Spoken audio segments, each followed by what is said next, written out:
సామెత 4:12 Proverbs chapter 4 verse 12. నీవు నడుచున్నప్పుడు నీ అడుగు ఇరుకున పడదు, నీవు పరిగెత్తినప్పుడు నీ పాదం తొట్టిల్లదు. ప్రార్థన చేయి, ప్రభా నా జీవితంలో ఆ ఇరుకు పరిస్థితి నుండి నన్ను విడిపించు. ఇరుకైనా ఆ నేరో పరిస్థితి నుండి నా జీవితం బయటపడాలి. ఇరుకునందుండి నేను ప్రార్థించగా దేవుడు నాకు విశాలతలో జవాబునిచ్చాడన్నాడు. ఎక్కడి నుండి ప్రార్థించాడట? ఇరుకునందుండి ప్రార్థించాడు, కష్టాల నుండి ప్రార్థించాడు, ఇబ్బందుల్లో నుండి ప్రార్థన చేశాడు, సమస్యల్లో నుండి ప్రార్థించగా దేవుడు విశాలతలో అతనికి ఏమిచ్చాడట? జవాబు దయచేశాడు. ప్రార్థన చేయండి. నడిచేటప్పుడు ఎప్పుడైనా కాలుకు దెబ్బ తగిలిన వాళ్ళు కానీ, సడన్గా నేను చూసుకోకుండా అడుగు వేశాను అక్కడ ఇబ్బంది పడిన వాళ్ళు, జీవితంలో ఒకసారి జరిగిన వాళ్ళు చేయొద్దండి. మనిషి అన్నాక తప్పనిసరిగా జరుగుతుంది.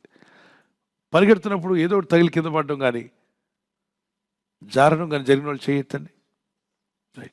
గమనించండి, ఇక్కడ దేవుడు అంటున్నాడు, జీవితంలో నువ్వు పరిగెత్తేటప్పుడు, ఈ భూ సంబంధమైనటువంటి ఆత్మీయంగా భౌతికంగా నువ్వు ఈ భూమి మీద జీవిస్తున్నప్పుడు నీ పరిస్థితులు నిన్ను ఇరుకును పడేసినట్టుగా అనిపిస్తే అంటాడు, నువ్వు దేవుని యందు విశ్వాసం ఉంచి ప్రార్థించు.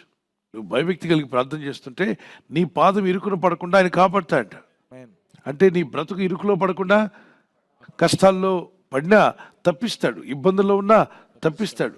శోధనలు వస్తాయి కానీ శోధన తప్పించుకునే మార్గమును ప్రభు చూపిస్తాడు. నీవు పరిగెత్తినప్పుడు నీ పాదము తొట్టిల్లదు. అంటే పరిగెత్తడం అంటే ఏంటి? నడక కన్నా స్పీడ్ అయిందని ఏమంటారు?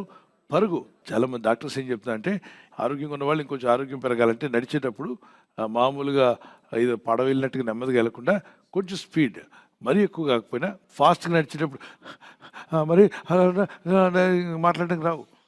అంటే నువ్వు పక్కనున్న వాళ్ళతో మాట్లాడినంత వేగంతో నడుస్తున్నావు అంటే త్వరలో నీలో మార్పులు వస్తాయని చెప్పి అంటాడు డాక్టర్.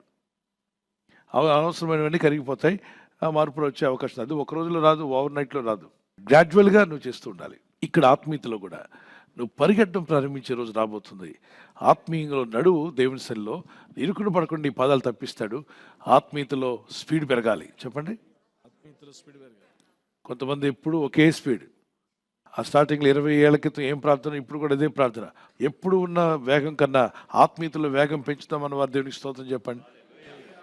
సో దేవునితో నడుస్తున్నప్పుడు నీ కాలు ఇరుకును పడకుండా దేవుడు తప్పిస్తాడు.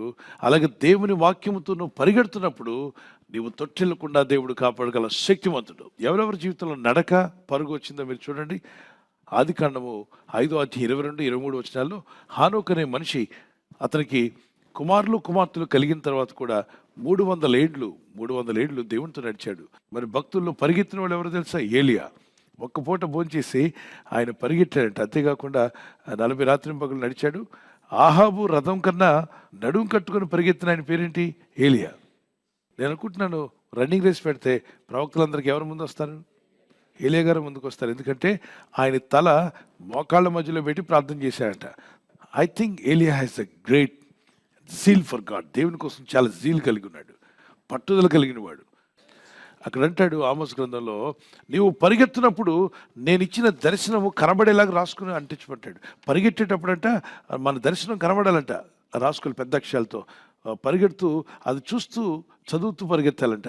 అంటే నేను అన్నానని చెప్పి మీరు ఇప్పుడు ప్రార్థన రిక్వెస్ట్లు చూసుకుని పరిగెత్తకండి, కింద పడతారు.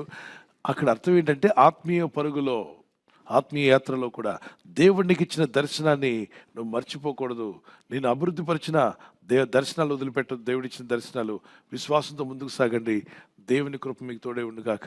షల్ వి ప్రే. ఈ వాగ్దానం పట్టుకొని ప్రార్థన చేద్దాం. పరిశుద్ధమైన తండ్రి, నీ కృప చూపున నేను ప్రార్థిస్తున్నాను. నీ దయ, నీ ప్రేమ నాపై నుంచి నాయన ఈ ఉదయకాలం ప్రార్థిస్తుండగా మీ కార్యములు జరిగించండి ప్రభా. నేను నమ్ముచున్నాను ప్రభా, నా పాదం ఇరుకున పడకుండా తప్పించగల దేవుడు. నేను నడుచున్నప్పుడు ఎక్కడో ఇరుకులో పడతానేమన్న భయం నాలో తీసేయండి. శోధనలో పడతానేమో భయం నాలో తీసివేయండి. శ్రమంలో పడిపోతానేమన్న భయము తొలగించండి ప్రభా. గొప్ప విశ్వాసాన్ని దేవా, నీ ప్రజలనైనా విశ్వాసపు నడకలను ఆత్మీయ పరుగులో కూడా ఎక్కడ తొట్టిల్లకుండా నీ కాపుదల దయచేయమని అడుగుతున్నాం మా తండ్రి. ఈ రాత్రి నెమ్మదితో పండుకొని సురక్షితంగా కాపాడబడినట్లుగా నీ అగ్ని కంచి వేసి మమ్మల్ని కాపాడండి. మీ చిత్తములో కొనసాగే కృప అందరికీ దయచేయమని యేసుక్రీస్తు ప్రశస్త నామములో వీరందరికీ చక్కని నిద్ర దయచేసి తెల్లవారు లేచి కృపను మాకిమ్మని క్రీస్తు నామములో వేడుకుంటున్నామా పరలోకపు తండ్రి. ఆమేన్, ఆమేన్. ఈ వాగ్దానాన్ని మీతోనే ఉంచుకోకుండా లైక్ చేయండి, షేర్ చేయండి. అనేకులు ఈ యొక్క ఛానల్ సబ్స్క్రైబ్ చేసుకోమని తెలియపరచండి. సబ్స్క్రైబ్ చేయని వారు కూడా సబ్స్క్రైబ్ చేయండి. Good night. God bless you.